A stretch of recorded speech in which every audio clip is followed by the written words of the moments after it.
So we're starting our leadership session 104, Transformative Leadership, the heart of the matter basics. One who can influence, mark change in someone or something. Leadership. When leadership is defined not as a position you hold, but as a way of being, you discover that you can lead from wherever you are. From everyone can become a leader. Now, I don't know how many of you are familiar with the late Dr. Miles Monroe. This is one of his quotes. Everyone can become a leader. Great leadership materials there. So as far as leadership goes, when leadership is defined not as a position you hold, but as a way of being, it means it's a way, it's part of you. It's who you are. You discover that you can lead from wherever you are. You don't need a manual to walk around the globe with so you can exercise your leadership capabilities. Leadership is really who you are. It becomes you. So you don't need to walk around with a chip on your shoulder or a badge in front of you to define you as a leader. And not even the position. Objectives. Identify the characteristics and basics of transformative leadership. Understand the leadership challenge. Explore the importance of trust to transformative leadership. Learn the basics of encouraging the heart. And this is something you're going to see that we will talk about in the upcoming slides. So there are 4 different things that we're going to focus on today: to identify, to understand, to explore, and to learn. And we're talking about transformative leadership. Exercise. Who inspires you? And this should be a question that all of us should be asking ourselves on a daily basis. Who inspires you? Think about a person, alive or deceased, that you consider a leader. Describe the traits that you believe the leader has and why you would be willing to follow this person's leadership. Very important exercise for those of us who wants to really step up the ladder. Leader role models. This is important. So according to statistics, we're looking at different levels of leadership and the role models that people choose. Family members around the age 18 to 30, 40% is looked upon as a role model. Over 30, 46%. Teacher or coach, ages 18 to 30, 26%. Over 30 is 14%. Community leaders, see how the numbers are going down there. 11%. Over 30, it's 8%. Your Majesty. Hello, Your Majesty. 8%. Business leader, 7% to the younger generation. Over 30, it's 23%. Political leader, 4%. Over 30, it's still 4%. That just goes to show you the fate that we have in the political system and the leadership of the political system. When you hear about politics, you know, you ask people what they think about the political leaders, the first thing they'll tell you is lie, lie, lie. It's just the norm. Even if they're not seeing you, no. They promise you everything and they don't perform. What do you do? Professional athlete. To the younger generation, it's 3%. And to the older generation, 0. Entertainer, the younger generation, 3%. And the older above 30, it's 0. And when you have none other or not sure, there's like a 7%, but people choose out of that. But it just goes to show you, sometimes we don't pay attention to these things, but it exists. The leaders who have the most influence are the leaders who are closest to us. So I'd like to open that up there, Dr. White. Just on this note, the leaders who have the most influence are the leaders who are closest to us. Yes, and this goes back to family, a mother, a father, they're as close as you can get, you know, our siblings, you know, when we think about our relatives, they're very close. And as young people, we look up to them. As children, we look up to them. What they say is what we believe in. And you can always tell a child and the family they belong to, because they always sound just as that family, even in their philosophies. So the leadership is not just a title, but it's actually the being. Bishop. Oh, that's wonderful. Just to take off a note of what Dr. White said, I think you realize in the table it just showed that the percentage is higher in the family members on leadership. I just smile a bit there because I realize pastors are not included in that. Forgive me for laughing, you know, but it was so funny that I realized that pastors are not included. But I think as children growing up, that's where we receive our individuality in leadership and our responsibility that we appropriate some level of it there as a child. And even when you go to school and you see a group of children that is playing, you'll always see one that is outstanding. They're ready to take the initiative. They're ready to lead. And so that tells you the quality of the influence that the parent, mother, father, or whichever have upon that child that is very close to them. So I think it is important we learn to really build relationship, you know, with people, so that that which is on us as leaders can be transferred or imparted to them so they can carry on the legacy of leadership. Because in this century, in this pandemic, I think one of the things that we are looking for is not the quantity of leaders, but the quality of leadership that will determine where we go from here and how we go from here. Thank you. Thank you. Thank you both. I just want to use a reference and say something here. As leaders, you know, I remember growing up young in ministry, and the way we would do it back then, Bishop, was, you know, we would gather at our homes. The leader would be the one to always invite everybody. Remember those days, Bishop? Yes, sir. Inviting the members at your house and making them feel welcome, making them feel part of you. You show them love more than anything, and develop a relationship.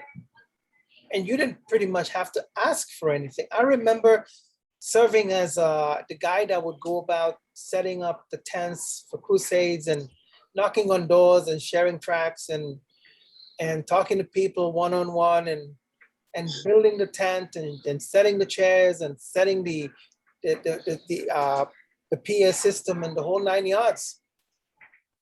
See, when you are close as a leader to the followers and you show them your heart, that you really care for them and they are valued to you, they would pretty much do anything for you as a leader.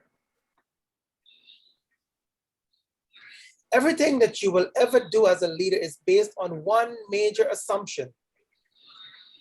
What is that assumption? Let's find out what that assumption is. You can make a difference. Now tell me, why would you follow somebody if you don't have the assumption that they can make a difference in your life, or they can pour something in your life, or they can contribute something to your life? where you can become better or into something higher, why would you want to follow that person? And I'll tell you a few things that I've seen. I've seen people follow people because of their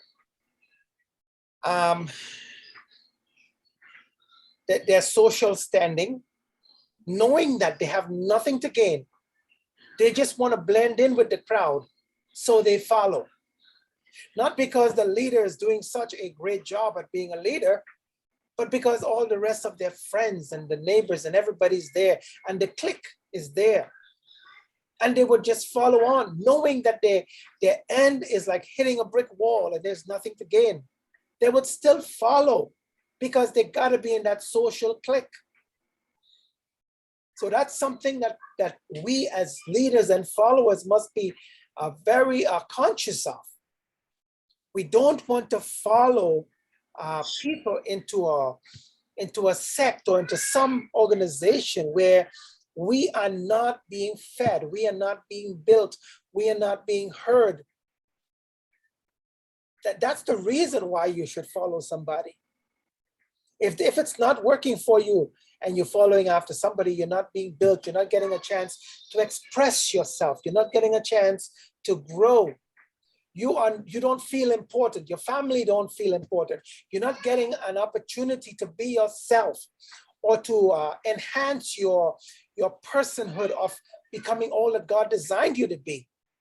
I urge you, be very, very conscious of that. If you're at a place and that's where you are, maybe that's not the place where you want to be. And that's a very hard saying. And some people might say, I shouldn't say that. But in this day and age, I believe in people. It's not about just the leader. It's about people. If it's not working, when something is not working for you, this is what I do personally. If something is not working for me, I do not want to continue in the mess that I'm in. I want to stop, look at where I'm at.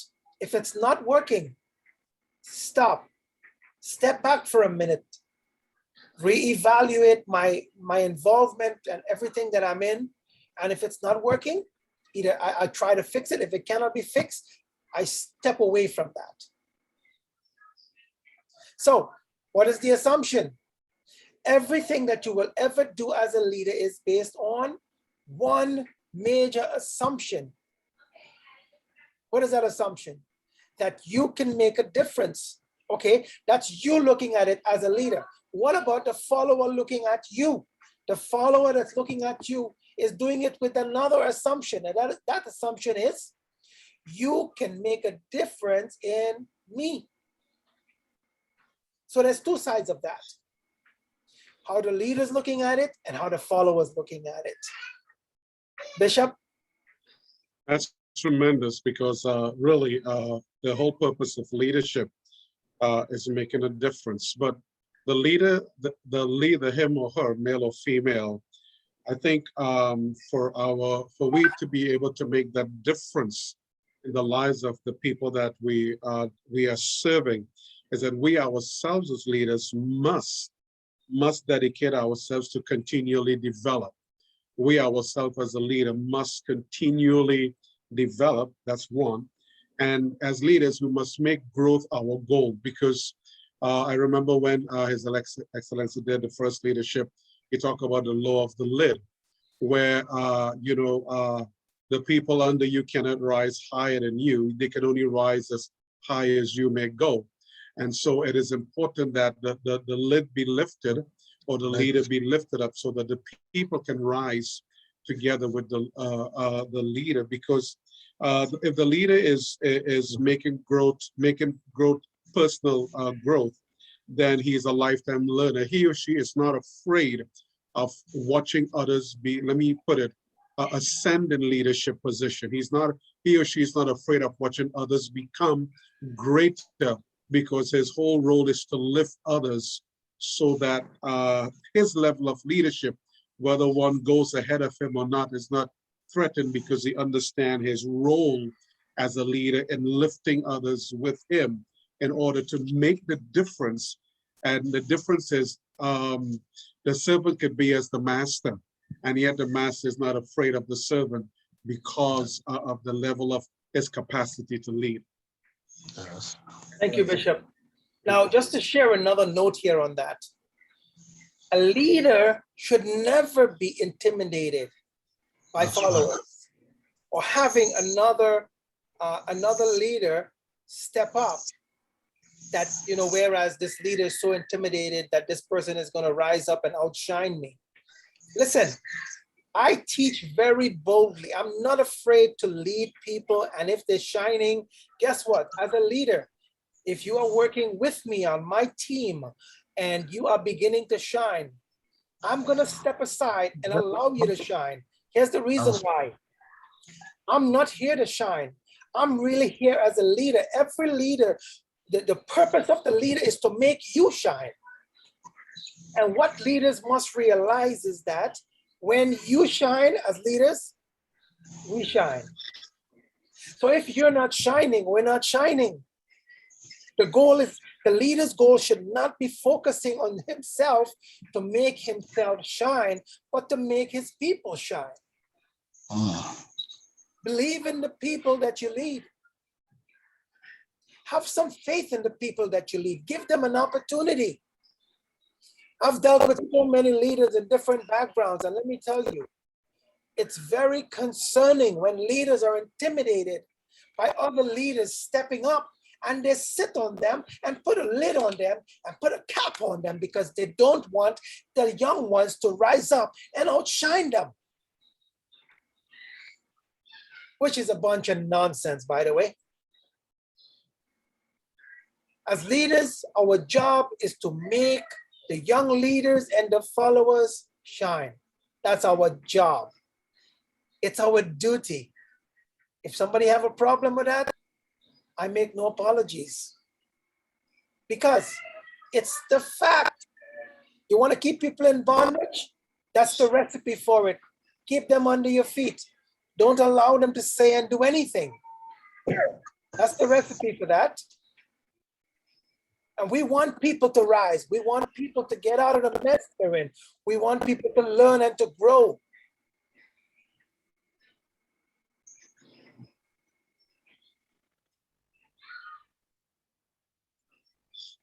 Wonderful. Professor Botse, if you can, I think your phone is going back and forth on mute, unmute. Please just keep it on mute for me, please. Thank you so much. All right. What do you look for and admire in a leader? Someone whose direction you would willingly follow. What do you look for, Dr. White? Well, that's a key question because so many of us believe that leaders are born, but that's not necessarily so. Leaders also can be developed. And the things that we should look for in a leader, one is confidence. One of the other areas is their self-esteem. One is not just because they're academically educated or because they're the CEO of a corporation, but a leader to me has to have a servitude behavior, even if you are a CEO for a corporation. A leader has to have the skill sets that are higher than the people that they're training, because it's the cliche of wax on, wax off. If I am going to impart to you my gifts and talents, and I'm going to train and develop.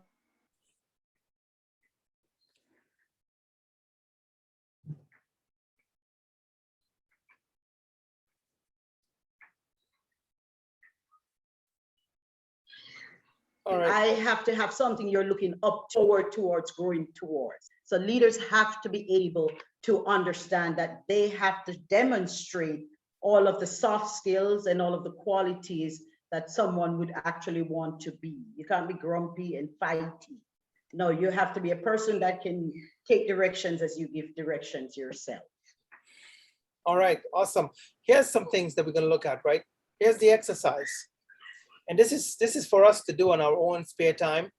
You can make a list of your own and ask yourself the question, what are you looking for in a leader? What percentage of that, how do you feel about that? Here's the example of what we desire in a leader. And, when you look at all these statistics and what we look for, it's very alarming in some cases that when you see the lack of this in leadership. Just some thoughts.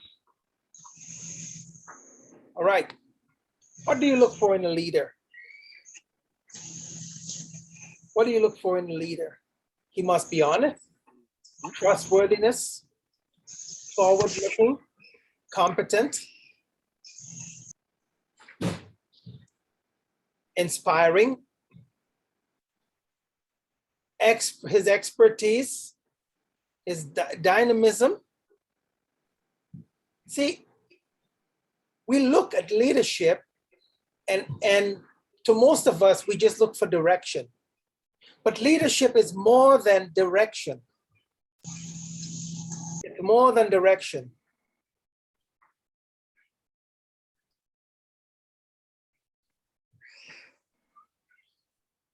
More than direction.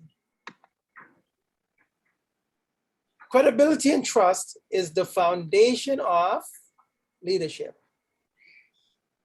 We must have credibility, we must have trust, we must maintain credibility, and we must maintain trust. I've heard the statement in my past experience that people say, you must have integrity. Yeah, we must have integrity, but integrity in what? The integrity must be conforming to something. The value must be at a certain level. And if our integrity value is not at a certain standard, we begin to slip. We want to meet our own standards and not the standards that should be set for us. 3 big ideas. Trust. Trust is an economic driver, not merely a social virtue. It's not just something to display. When we talk about trust, it's something that we must have. Trust is the #1 leadership competency of the new global economy. Here's the basic, okay? If people don't trust you, they simply won't have belief in you. They won't have faith in you. They won't want to follow you. Maybe because of your position, they might do what you direct them to do, but willingly, they're going to hold back. There will be a constant fight against what you're trying to accomplish. Trust is not bought, but it's earned. Trust is a learnable skill, something we can get good at.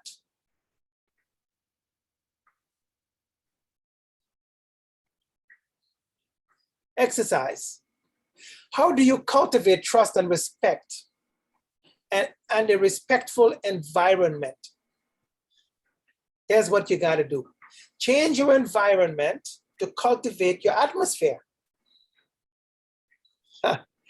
That might be a very hard saying, but let me tell you, if you get into an environment where people are not peace-oriented and their focus is not about peace, it's all about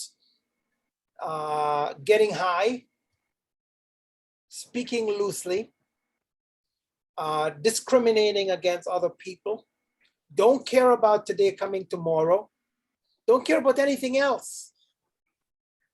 That's not a healthy atmosphere to be in. And if you want to cultivate trust and a respectful environment, and let's just say if that environment is not conducive for that, change your environment. And when you change your environment, you're going to have a different atmosphere.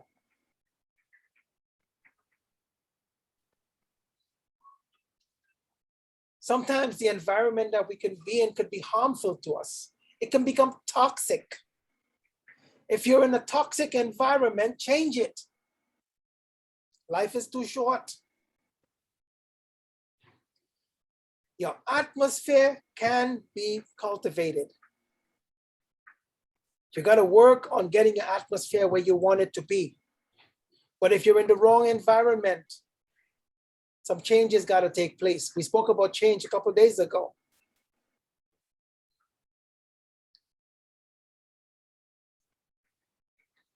The 14 behaviors of high trust leaders. Bishop. They are listed here as follows. Number one, talk straight. Simple, but yet hard to come by. Number two, demonstrate respect. Number three, create transparency. Number four, right the wrongs. Number five, show loyalty. Number six, deliver results. Number seven, get better. Number eight, confront reality. Number nine, clarify expectations. Number 10, practice accountability. Number 11, listen first. Number 12, keep commitments at all costs. Number 13, extend trust. And number 14, that sums up all the 13s, show you care, which is behaviors of high trust leaders. On the bottom of that, it says, people don't usually care how much you know, but how much you care. See?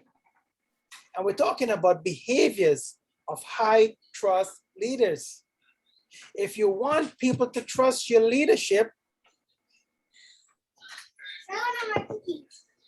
no, sweetheart, thank you. Close the door, close the door. If you want people to trust you, act the part. Yeah. Don't just talk it, be the part. You know, we have some leaders that they're leaders when they're in front of you, and when the moment they step out on the other side, they start acting totally different. Yeah. Out of character, totally. It's like a Jekyll and a Hyde. It's like there's a switch, they click it on and off. That's not how we should be as leaders.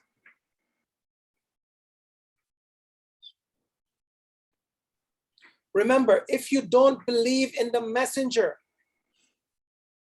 you won't believe the message. First, get people to believe in you. You know, a thought comes to me when we talk about that is, oftentimes when we want to speak with people, and you have something to say, something to communicate, and you sit with someone that you want to speak with, and their time might be a little short, or maybe that you're there to speak with that person and you have a message to deliver or something to say, and that person is going on and on. It just might be that person has something to say. As leaders, let's be diligent. If the person has something to say and you got something to say and you can't get a word in, hold on. Allow the person the courtesy to deliver whatever they got to say. When they're done talked out, there's your opportunity. You may have just 2 minutes after they just took 30 or 40 minutes and told you everything they wanted to say. And maybe your time to deliver your message is just 2 minutes, but now you have a 2 minute all to yourself to deliver your message. Let's be wise. Let's be conscious of that. If you want to be heard, you must first listen. And eventually you're going to be heard. It's a little tough sometimes, I know, but as leaders, we need to understand when people have something to say, they want to be heard. Give them an ear. Let them speak. Let them speak. Basic leadership Definitions: the ability to translate ideas into reality and sustain them over time. That's a quote by Warren Bennis. Any attempt to influence the behavior of another individual or group. Leadership is influence. Simply put, influence. Transformative leadership goals. Dr. White, can you read? Sure. Transformative leadership's goal is to transform people and organizations in a literal sense, to change them in mind and heart, enlarge vision, insight, and understanding, clarify purposes, make behavior concurrent with beliefs, principles, or values, and bring about changes that are permanent, self-perpetuating, and momentum building. Stephen Covey. That's one of my favorite leadership guys. I love his books. In the upcoming sessions, I would want to, we're going to have a session on vision, about how to write your vision and stuff like that. I think it's necessary. If you see my collection on my desk here, I got a pile of books. I believe that every leader should always be sharpening themselves. So I indulge myself in great leadership things that can help sharpen who I am. If I'm to serve people, I must sharpen myself and make myself ready to lead and serve people. And I suggest the same to our leaders. Bishop, can you do this slide? Yes, sir. Transformative leadership is the leadership style that creates valuable and positive change in followers. A transformative leader focuses on transforming others to help each other, to look out for each other, to be encouraging and harmonious, and to look out for the organization as a whole. In this leadership, the leader enhances the motivation, morale, and performance of the follower, group, or team. All right. If it's Your Excellency, I'd just like to add something to that. Go ahead. Because I believe that we've been saying over and over that leadership is influence. Influence is leadership of any kind in any location for any purpose. And as this slide really emphasized the importance of transformative leadership, how valuable it is, how positive it is, and the benefits of encouraging harmony, and because the whole purpose of the people that will follow, the people that is coming around the leader, is that those people have dreams, they have desires, they have goals of their own. And you become the magnet that attracts them, because they believe that looking at us as the leader, looking at you as a leader, they would look probably at your work ethics, they will probably look at your values, it would be reflected in your self leadership. And they look at those things, they look at your standard, and if in their mind they believe that this individual here, this man, this woman, I can follow because they can help raise me to a place where my dreams or my goals can be fulfilled. So it is important that we understand that the purpose of our leadership is to transform people's lives so that they can become greater, they can become better, they can become more successful. And even if we don't get the pat in the back, we can stand back and smile and realize, hey, somebody run a race and they won the gold medal, even though we help them train and we help push them. But that's the aim of leadership, to see others win. And by their winning, automatically, we win also as leaders. Excellency, thank you. Thank you. On that note, I would let you know, my history, my background in the professional world, I've done a very large number of projects, building projects. I've built stadiums, high-rise buildings, bridges, tunnels. I've worked on the MTA, on the train lines, on the Port Authority, jobs at the World Trade Center and those types of projects in New York City. I had my own company, Kiwi Steel Corp, and I've done very big jobs. And here's the key. I'm not saying that to say that I'm better than anybody else. I'm saying that to tell you, when I drive in New York City and I see all these projects, it takes me down memory lane, because I remember when we started from ground up putting the columns up, and each floor up to 150 floors, and it's truly amazing. I might be the only one sitting in the car thinking and understanding how that building was before it became what it is today, with great pride, of course. But also, I managed hundreds of men that worked to put the building up to get it where it is now. And to do that, dealing with people from so many different backgrounds sometimes gets challenging.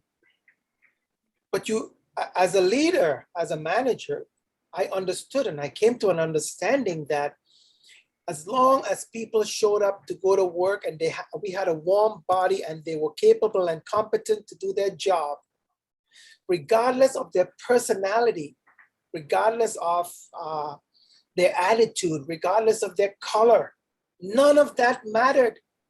The only thing that really mattered is that we had a competent person to do a job. And trust me when I tell you, when people come from all over the world, the personalities are so many, but not relevant. You gotta appreciate people for who they are. Nobody is gonna be like us.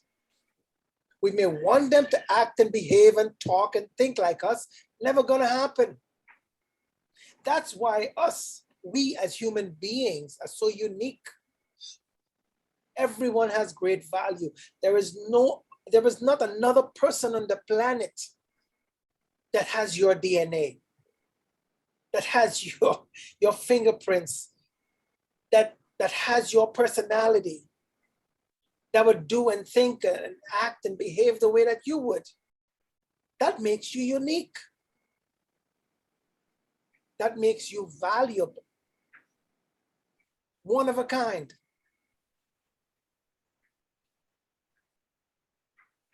Exercise. What do you think are the key differences between the one who leads and the one who manages? Interesting, non-leadership.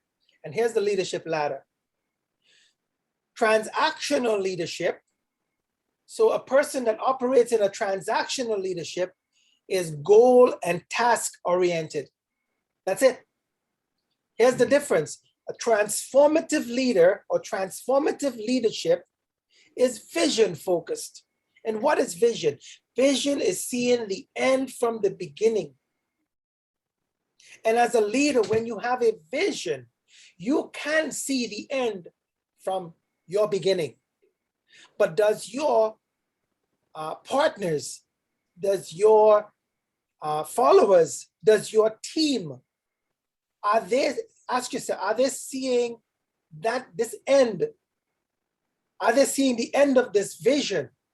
It's your job as the leader, the one with the vision, to be able to express and to explain the vision and to make it clear. Write it down, make it clear. And when you show them this vision, they must be able to take it and run. If your vision is not clear, don't expect them to take anything and run. They might quicker run from you.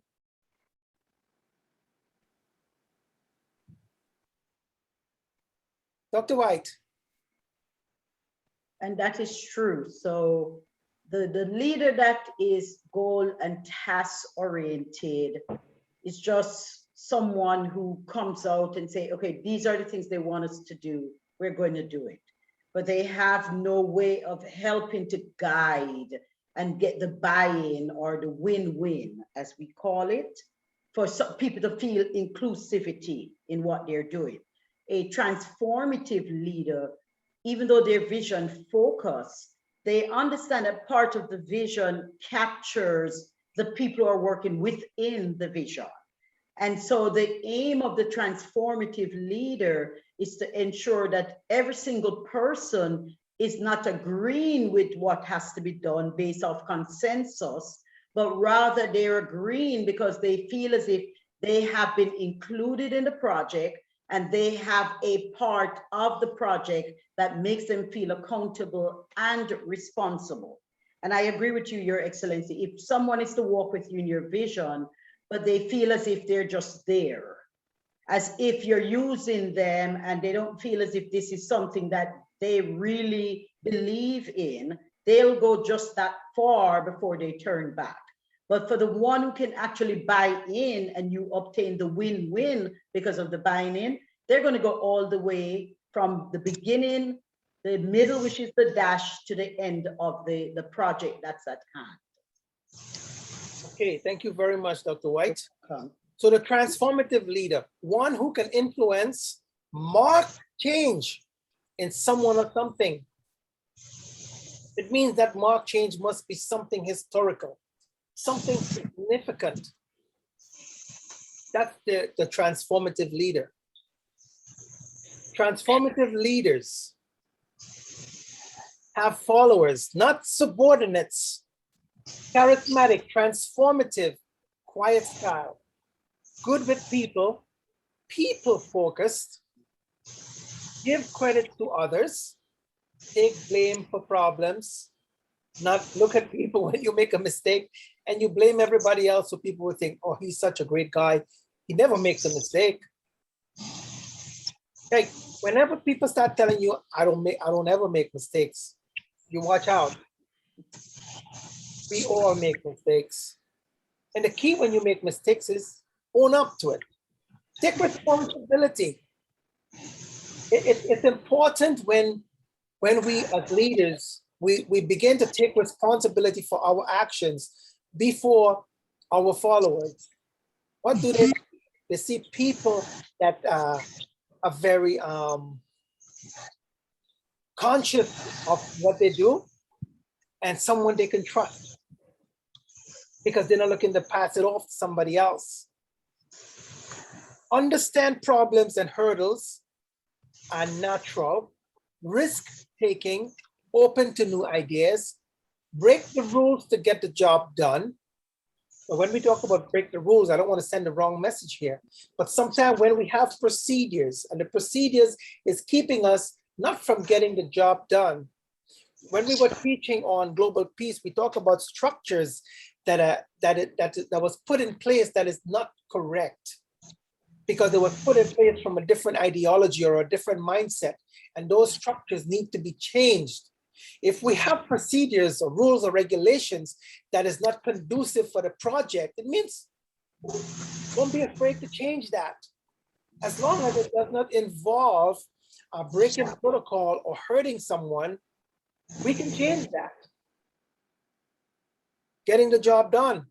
Follow work for intrinsic rewards. Followers work for intrinsic rewards. Be inspired in heart and mind and show it. Commitment to lifelong learning. As leaders, we should be committed to learning every day. Because we're leaders does not mean we know everything. Does not mean that we've learned and we've come to a place where that's it. Now all I got is something I can give. We gotta be sharpening our tools, learning every day if we're leading people. We taught on change that there is nothing that is as permanent as change. And as we're changing, we gotta be learning. Transformative leaders consistently share 5 characteristics. Bishop. There's a story of a sailor who diverted the mind from worship. I think His Excellency will share that story with us. Yes. But as we share the 5 characteristics, number 1, transformative leaders are those who inspire a shared vision, number 1. Number 2, challenge the process. Number 3, enable others to act. Number 4, model the way, and I like number 4, model the way. You become a pattern. And number 5, you encourage your heart. These are the 5 characteristics that is consistently demonstrated by transformative leaders. Excellency? All right. Thank you, Bishop. So I want to just share a little bit about this story about the sailor who diverted the mine from the warship. In World War II, and in my mind, it's not all that fresh, but I've read it so many times. And so there was this ship, a US warship, and the general was alerted by some of the sailors that, hey, look, there's something on a small boat floating towards us, which appeared to be a mine. And it was heading directly to them. So they immediately, the captain, the general, and all of the guys with the stripes on their shoulders and the nice colorful things on their hat, they all showed up because, you know, all the bosses are there trying to figure it out. On a job site, we call them the white hats. You know, everybody showed up and they all had these ideas. So one said, well, how about, General, can I take a small boat and get on my paddle out there? And I will go and I will push this boat away. And the general said, but if you try to push it away, then it's a mine. It on activation, it's going to blow up. Okay, that's out of the question. How about we shoot it? We shoot at it, then it's going to blow up. All right, so they don't have much. If we try to speed away from it, it's only going to, current is going to only bring it closer to us faster. It's going to blow up. So what do we do? And everybody have all these ideas and running crazy. And here comes an insubordinate sailor who's a nobody. He's just a sailor. No stripes on his shoulder, no titles to his name. And he said, I have an idea, I have an idea. And one of the authorities said to him, just, General is talking, just, this is important, just stand by, will you? Oh, no, but I have an idea, I have an idea. And they're like, know your place. You're not supposed to be speaking to the general, okay? But he went on again. I have an idea, I have an idea. Okay, fine. General finally said, what's your idea? Well, we have the pumps, we have hoses. What if we take the water hose and pump the water right close to the boat to create a current that would push the boat away with the mine, and then we drive off. Ah, here's the story. That's exactly what they did. It saved hundreds of lives.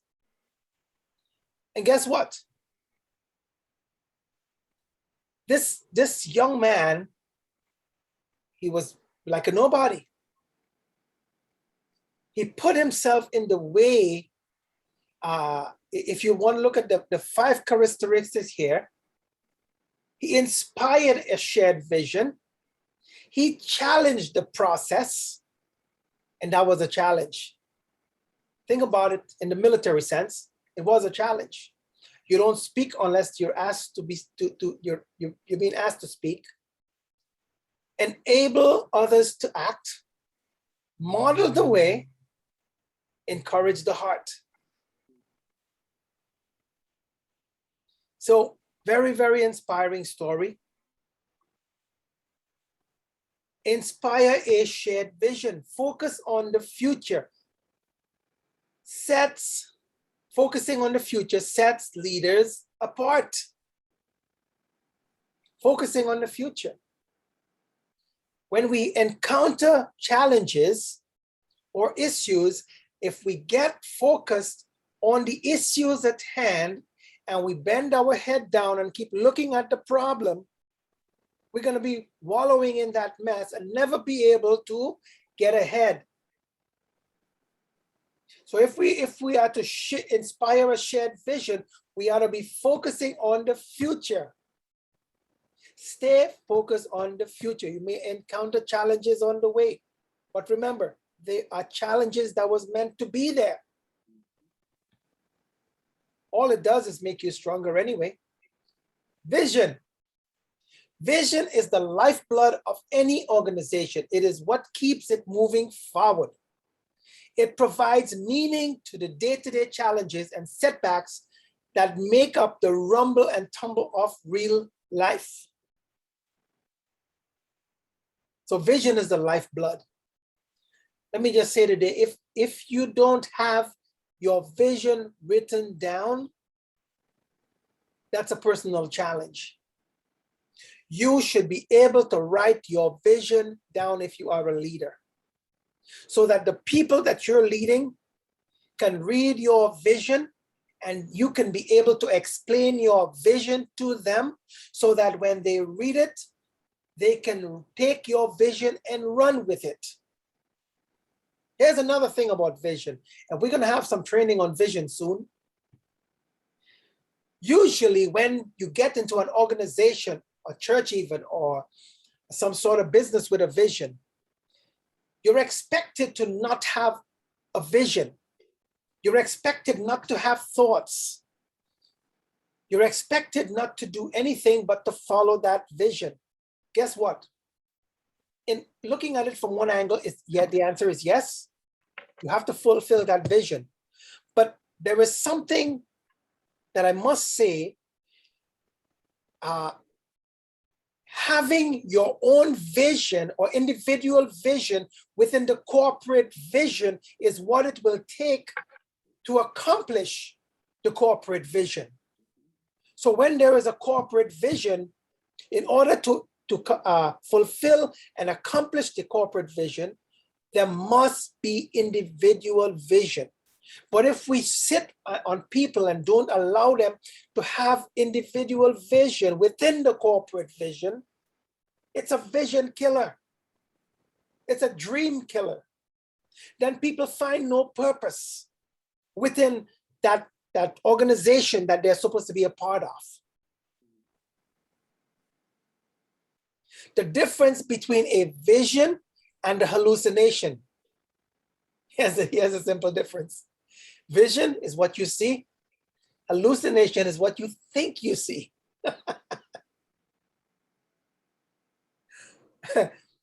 Some people go around thinking that they're seeing a lot of things. Doesn't mean that it's true. So the difference between a vision and a hallucination is the number of people who see it. So if you're telling me that you have a vision, and nobody else can see it, might be a hallucination. If you're the only one seeing it. I mean, it's written there, right? I'm not making this up. If you have a vision and you're the only one that can see it, it might just be possible that it's a hallucination. Vision is seeing the end from the beginning. Hallucination is a disturbance or perception of something not present and can only be seen by one individual. As leaders, I'm going to challenge us today. In our vision, are we the only ones seeing it? If we are, we need to check it out. And when you have a vision, in order to fulfill that vision, you're going to need warm bodies. You're going to need people. I'm putting it very simple. To fulfill the vision, you need people. Therefore, you must be able to express that vision very clearly to the people that are with you. I'm going to stop on vision on that point there because we'll teach on that. So, challenge the process. Challenge is the crucible of greatness when substances melt and mix together by very high temperatures.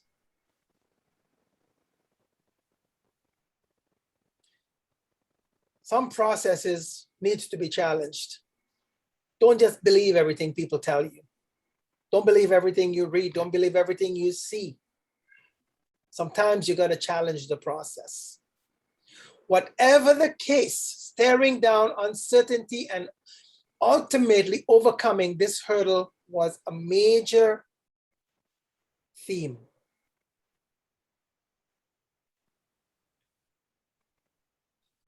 When you have to deal with uncertainty,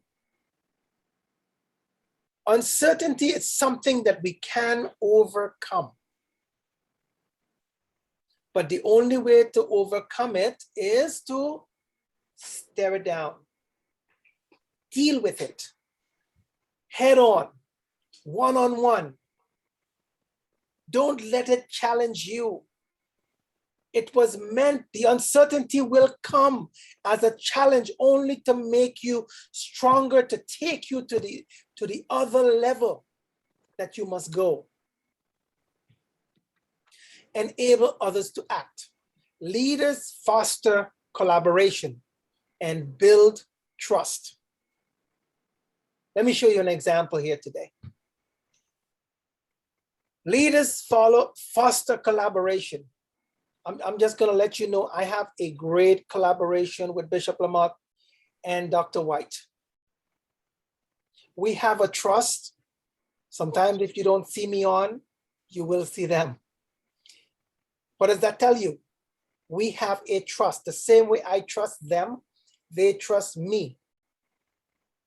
And that's how it should be when you're enabling others to act. Enabling people means that you empower them. You don't be over their shoulders, second guessing their decisions or what they're going to say or how they're going to act or what they're going to do next. If you know your people and you build that trust, when they step out there, all you need to do is sit back and feel great that, hey, look, we are a team. That's my teammate there. And be on that cheering row to cheer them on so that they know, look, he's behind me, she's behind me.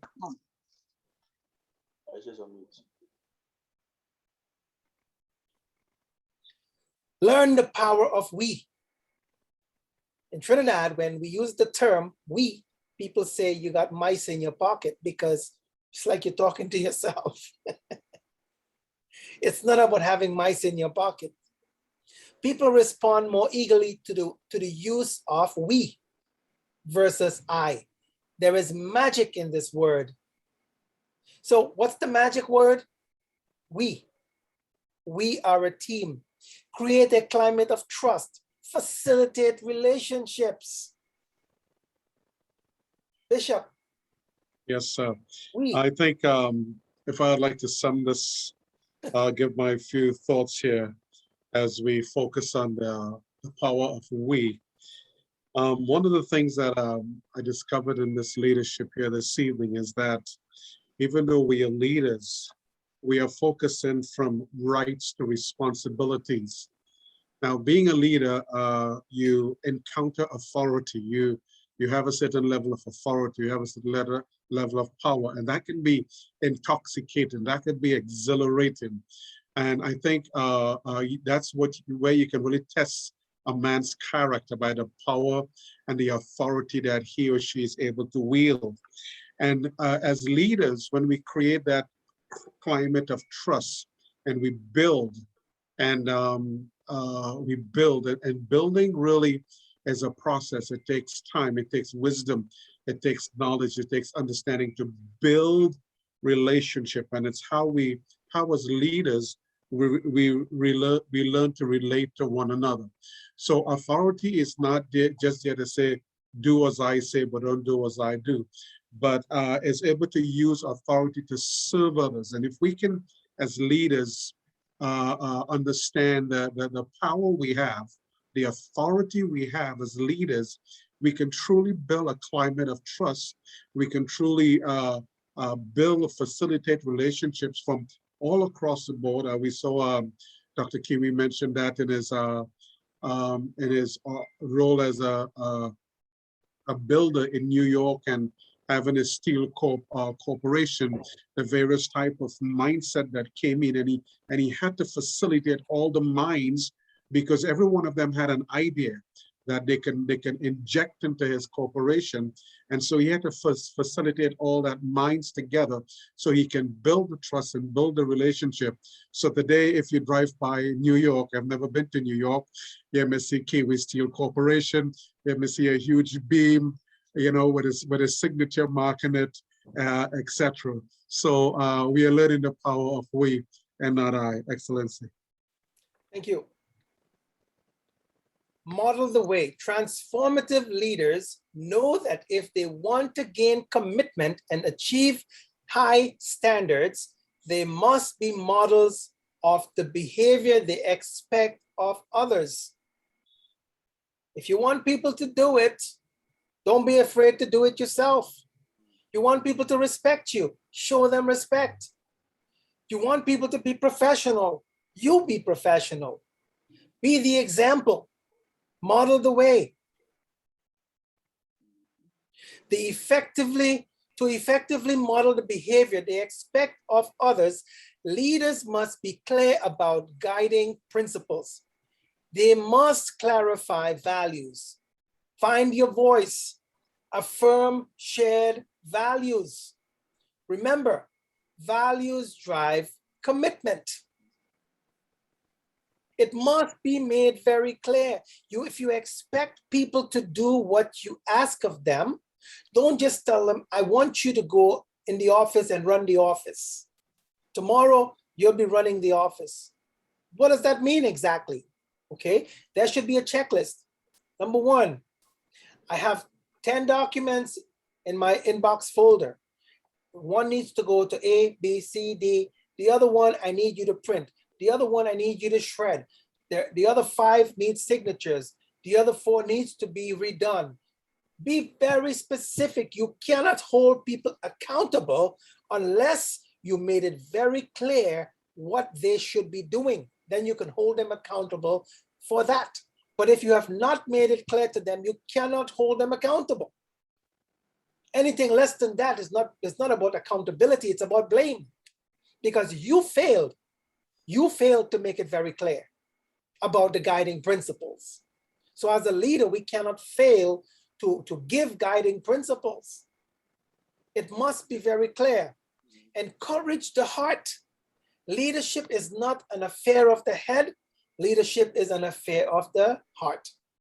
Put your heart in your business and your business in your heart. Lead at a higher level. You just can't lead by anything that pops out of your head. So today I'm thinking, I'm upset. I'm just going to go with whatever comes next. That's not how a leader operates.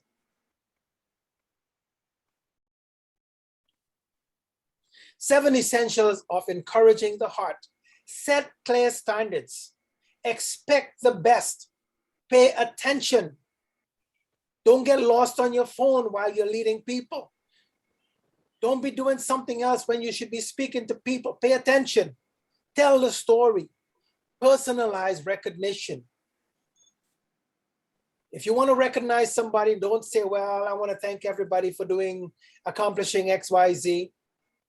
Well, Mr. X and Mrs. Z, this is what they've done to contribute towards the success of this project. And I would like to recognize them by giving a certificate. Can you please come up here and you recognize them? People feel great. Hey, you know what? I've been doing so much work. So many hours, my thoughts, my mind, I couldn't sleep. I got some recognition for my efforts, all the energies I put into it. You know what? I want to do another one like it. Just tell me where to go. Tell me what to do.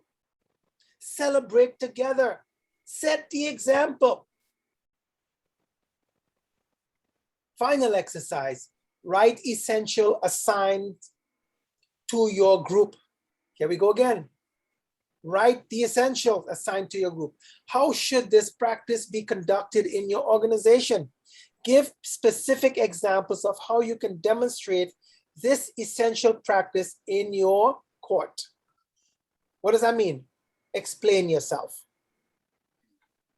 If you have an ability to that would prevent you, a disability that is preventing you from explaining yourself, get help.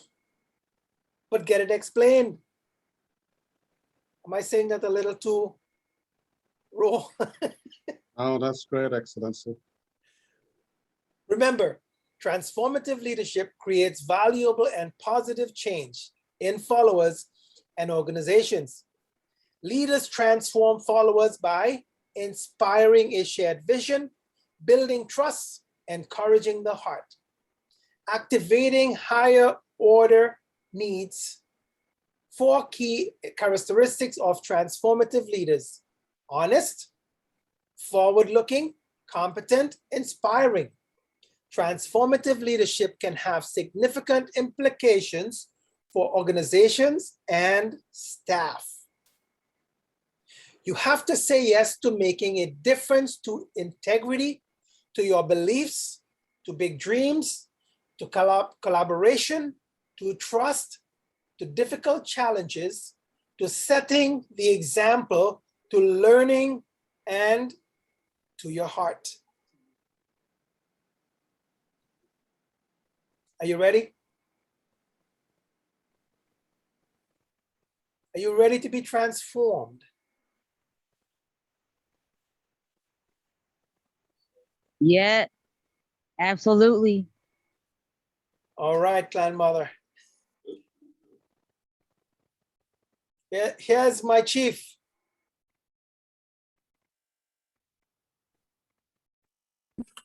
I think that transformed me out just listening to it right there. That was inspiring, very inspiring. The ground of what people, when they embrace that, when you were talking about the different communities that are kind of in a lower status, and then going in there and looking to give people knowledge probably that they've never touched. Some of them children have never received a hug. They don't even know what sitting down, getting a book read, from their father. Don't even understand the acknowledgement of that. When you go back and you want to give those people the embracing of a love, a care, showing them, listen, I'm what you can eat, you can drink, you can live here. I'm going to provide that for you. You taught me, Your Excellency, that not everyone is going to be happy about that accomplishment. So when you're bringing the greatness to people, not everybody sees that. So for us as peace ambassadors and goodwill ambassadors and bishops and all that we do, we have to take light and say, you know what? Like you said, humble thyself. Let me take this one moment to really listen, because this person might not even never had nobody to talk to. They might never even said this to nobody. And you might be the first to hear it. So you're not just listening, you're going to give them a chance of what real care and real embracing is. Because we don't just recognize, and at that point, you're acknowledging. So when you acknowledge someone, it gives them a certain frequency that they want to come back to confide in you. So that's beautiful, and this is great. I love it. Thank you. I got all that from what y'all was talking about. Y'all killed the game. Not yet. Thank you, Chief. So thank you so much. We as leaders, the one thing I want to stress greatly is that as leaders, let's walk around with a chip on our shoulder. I'll tell you what kind of chip we should wear. The chip that we should walk around in is that when we see people, we must, the thought that should be in our heads is, and the question is, how can I bring out the greatness in that person? That should be a thought. How, as a leader, how can I know there's greatness inside that person. How can I find it? And be determined within yourself to find that greatness as a leader and pull it out. What does that say? We want our people to become great in who they were designed to be. How do you do that? Believe in them. Listen to their heart. Make a connection. Provide an opportunity. build a relationship. We talked about transformative leadership. What does that mean exactly? It means that we are here to transform lives by the things that we do, the interaction that we have with people. Leadership is about people. Take the people away. What are you leading? Ain't nobody to lead. So you want to be leaders? Guess what? By the time it takes and the efforts and the energies to pull out the greatness in somebody else, it's gonna take work, it's gonna take effort, it's gonna take time, your energy, your efforts. You may have some characters to deal with, some characteristics in that person, some traits and qualities that may not be so great in that process of pulling out the greatness. But if you really, really are driven to be a leader, make your mind up to do that. Dr. Mackenzie.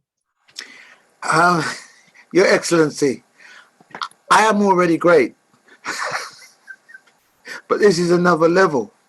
This is another level. It's just something else. And stunned and amazed that I thought I was well on my way being a political party leader, but my gosh, this is going to really mold me. It's going to shape me. It's going to mold me. It's going to give me that that willingness. It's like another life. It's amazing. Thank you so much. Brilliant. I'm blessed. I'm blessed, Dr. Mackenzie. It's our goal, and I say our goal corporately here as a group, as a team. The Bible says that iron sharpens iron. We're here to sharpen each other. Me being here on this platform does not mean that I know everything, but there are some things that I know, and I will function and operate in what I know so that I can be a help and a blessing to everyone else. Whereas there's some things that you will speak into my life that I will glean from. So we're in this together, but I appreciate you. Yes, All right. Awesome. His Royal Majesty, Nana.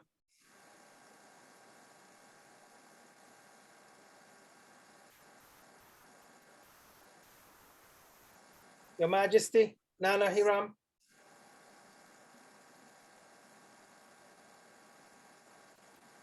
Greetings. Greetings. Trying to unmute. That's all right. Go ahead. Greetings and how's everyone? Good, good. Blessful greetings unto all. It is exceptional that such is consistently being mentioned. It is overwhelming for sure. For certain it is, as we come across many, and we see this, there are those that we encounter have fallen from such path. And from building with so many, you see the necessity for the consistency of not only leading, but following and leading. It's profound as far as that you are saying it and sharing on the platform. And I too as well contribute to such. And there's always instilling in many that in order to be great amongst ourselves, we must also uplift others to their greatness.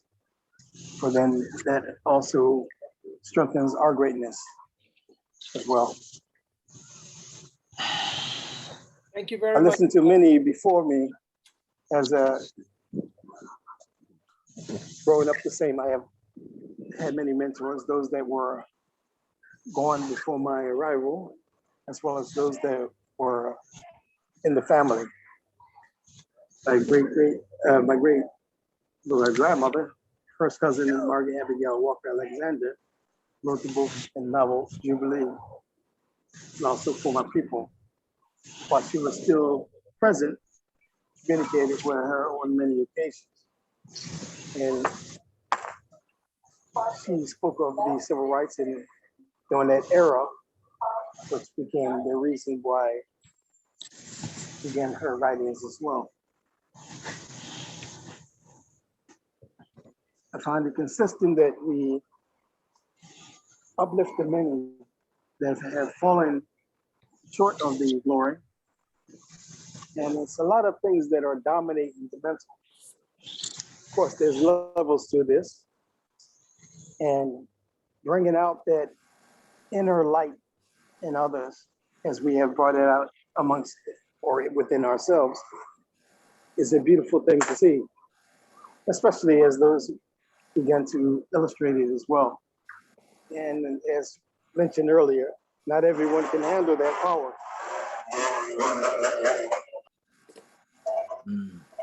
It's an exceptional gift, talent, but not everyone can handle the power. Some, of course, in terms we created monsters because they can't handle that power and they become abusive in their disposition. Yeah. So yes, that's what I want to say for this moment. Thank you very much, Your Excellency, Your Royal Highness. Appreciate you being here. All right, Dr. Kimberly Grant.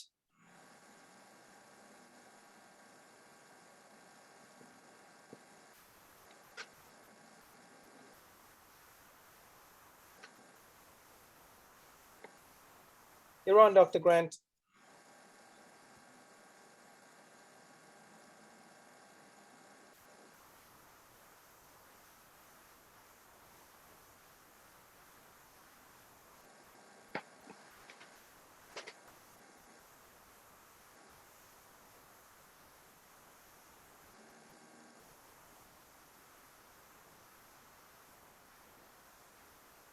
Hello, Dr. Grant.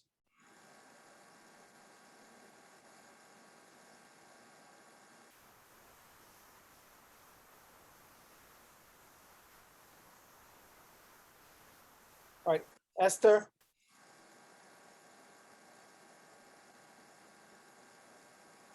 Good night for everyone. Good night, Dr. Kiwi. Hello. Tonight's lesson, my takeaway is leadership. As a manager for many years, you know, sometimes you get so caught up in managing that you forget the very important part of leadership. And you really brought it home tonight. And I paid really close attention because in my organization, I realized that there were some gaps and some gaps that I really have to take responsibility and understanding the difference between managing and leadership. So I really thank you for tonight's lessons. It really, really, really hit home to me. So once again, just thank you for having me and God bless. Thank you very much. You're welcome. Chief Meskwaki.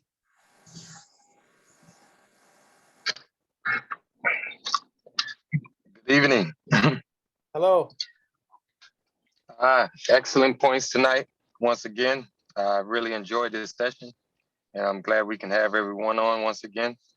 I really don't have too much to say about this one, but I was listening, and always good words to hear. I had a lot going on driving, so there was a lot of in and out of the grocery store and taking care of a few things. So hopefully I can go back and see what was spoken of, especially the viewpoints on the slides. If you could send that to me, Dr. Kiwi, I would gladly appreciate that. All right, thank you. Thank you for letting me know that. I'm just gonna let everyone know we are on Facebook. We are also on Instagram, One Nation Chapel. If you go onto Facebook and search for One Nation Chapel, all the slides, all the videos are posted on there. So it's very easy to find. So feel free to go on there. You can like the page and comment, but we have all the videos on One Nation Chapel. All right. Noble Thornton. Peace, love, and light, His Excellency. How are you today? Good, good. And How you everybody doing? in the chat room today. How's everybody? I hope everybody is well. I really enjoy the preparation, the steps to take as a leader. I think it's really important that we take those steps and continue from ourselves to be, like you said, One Nation Chapel. I'm honored and delighted to be here today, and thank you for having me. Thank you. Thank you very much. No problem. All right. Grandmother Howling.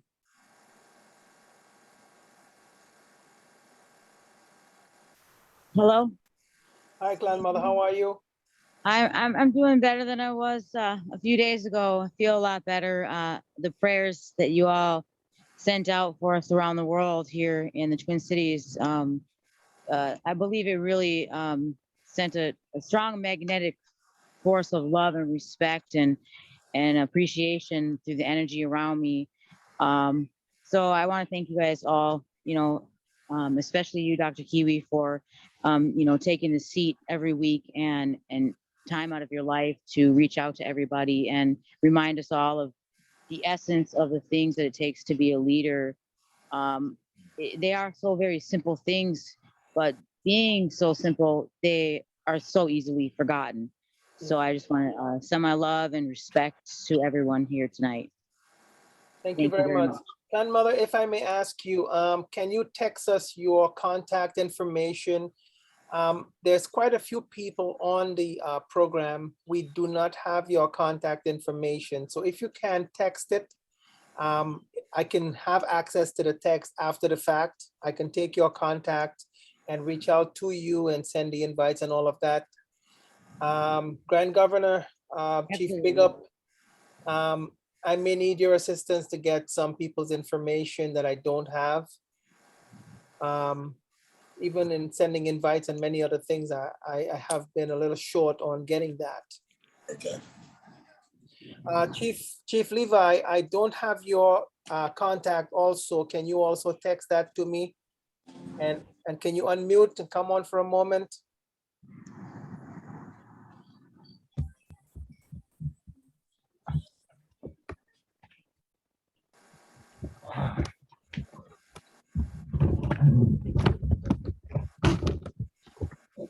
Hello. Yes, you're on. All right. Yeah. I'm under the weather, as you can. Yeah. Chief Levi, also, can you send you on the message? Can you send us your contact information? Sure. All right. You may not be feeling well. We'll keep you in prayer. Okay. Thank you. Just wanted to acknowledge you. All right. Honors.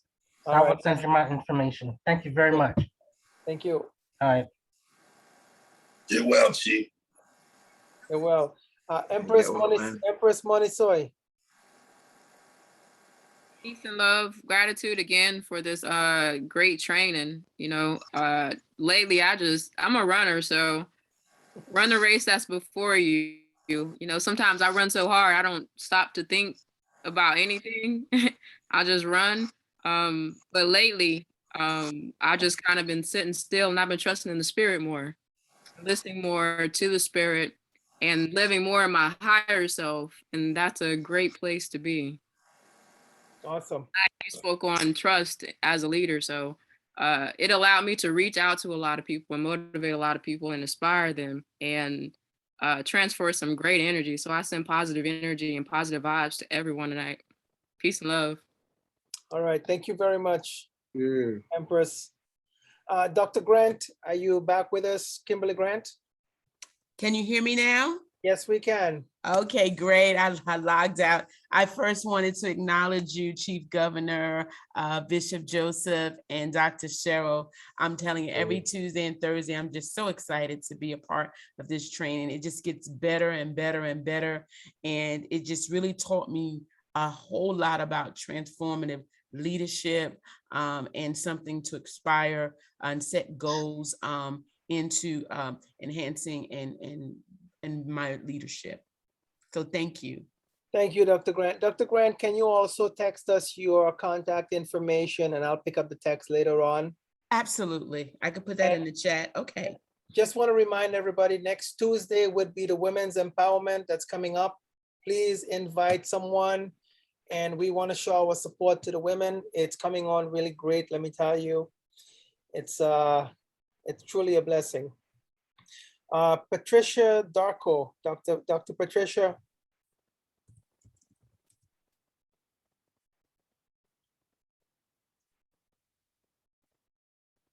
Yeah, hello everyone. Hi, Dr. Patricia. Hello, my great family. It's always exciting to be part of this amazing training. I'm always empowered, and sometimes I just want to hide in the corner and absorb all the words of wisdom, the great nuggets. And really what I'm taking with me today is the fact that as a leader, you have to write down the vision, as the Bible says, that the vision should be clearly written down, and the vision will have to be communicated to those you are leading so that you can bring them up along. So I don't leave anything for chance, thinking that probably they know, so they have to act. So I believe that as leaders, it's really, really important that we write the vision down and break it down in such a way that everyone, even the most junior worker or the most junior member of the team, knows exactly what the vision is saying. And I believe that what I'm really taking with me again is to work hard to bring the best in those you are leading. If they know that they'll be appreciated, then they would, ensure that they go the extra mile to do their best. And at the end of the day, the vision will be accomplished. So I believe that we have to really go ahead, have very smart visions that, we can clearly communicate. And then at the end of the day, you can be able to evaluate and know that the vision has actually been accomplished. So thank you very much. I'm grateful for this beautiful family that I'm in, and I'm really proud to be a member of this amazing family. God bless us all. Thank you very much, Dr. Patricia. And Dr. Patricia, can you also text us your contact information? Yes, please. And I'll pick that up on the text. Thank you so very much. Yes, please. All right. That brings us to the end of our session today. I just we won't be able to take any more comments or discussions because of the time now. However, I just want to take a moment. I want to acknowledge Dr. Comfort. She's always here with us. Dr. Comfort, we salute you with great honors and respect. Professor Batsey, Daryl McKenna, Jairus Liebert, Chirian Kuruvala, and everyone else who's been on. I just want to say thank you very much. On the next session, we're going to have more opportunities. As you know, I always try to make that open for everyone to have as much as possible to be able to come on and share your thoughts and your heart with us. Chief, much honor to you, Chief Bigup. Yes. Thank you everyone for being here. I want to just pronounce blessings over everyone. I want to say that God richly bless you, and blessings and favor over everyone's lives here today. Go in peace, and we will reconnect next Tuesday on the ladies session. Thank you very much, and God bless you. Peace. Good night. Shalom. Have a good night. See you next Tuesday. Thank you. Good night. All right. Good night to everyone. Night. Peace and love. Peace and love. Up to you. Blessings, grace. Islam. Thank you. Thank you. Love and light. All be well.